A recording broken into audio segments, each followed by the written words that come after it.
Dear students, നമുക്കിന്ന് the ആവലഞ്ച് എന്ന ചാപ്റ്ററിലുള്ള question answers നോക്കാം.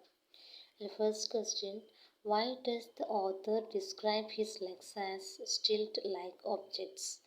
എന്തുകൊണ്ടാണ് ഓഥർ അദ്ദേഹത്തിൻ്റെ കാലുകളെ സ്റ്റിൽറ്റ് ലൈക്ക് ഒബ്ജക്ട്സ് അഥവാ പൊയ്ക്കാലുകൾ എന്ന് വിശേഷിപ്പിച്ചത് എന്തുകൊണ്ടാണ്? The author described his legs as stilt-like objects because they lost their sensation due to frostbite.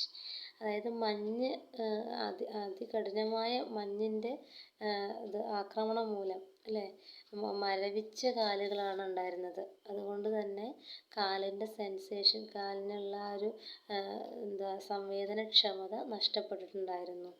അതുകൊണ്ടാണ് കാലുകളെ പൊയ്ക്കാലുകളായിട്ട് അദ്ദേഹത്തിന് തോന്നിയത്. He could hardly feel that he was walking on his own feet. അതുകൊണ്ട് തന്നെ അദ്ദേഹത്തിൻ്റെ കാലുകൾ കൊണ്ട് അദ്ദേഹത്തിന് നടക്കാൻ വല്ലാത്ത ബുദ്ധിമുട്ട് അനുഭവപ്പെട്ടു. നമ്മൾ എന്തോ കാലിൽ വെച്ച് കെട്ടിയതുപോലെ, പൊയ്ക്കാലെന്ന് പറയുമ്പോൾ അങ്ങനെയാണല്ലോ, അങ്ങനെ വെച്ച് കെട്ടിയിട്ട് അതിൽ വെച്ച് നടക്കുകയല്ലേ. അപ്പോൾ അങ്ങനെയുള്ള കാലുകൾ പോലെയാണ് അദ്ദേഹത്തിൻ്റെ കാലിന് തോന്നിയതെന്നാണ് പറയുന്നത്.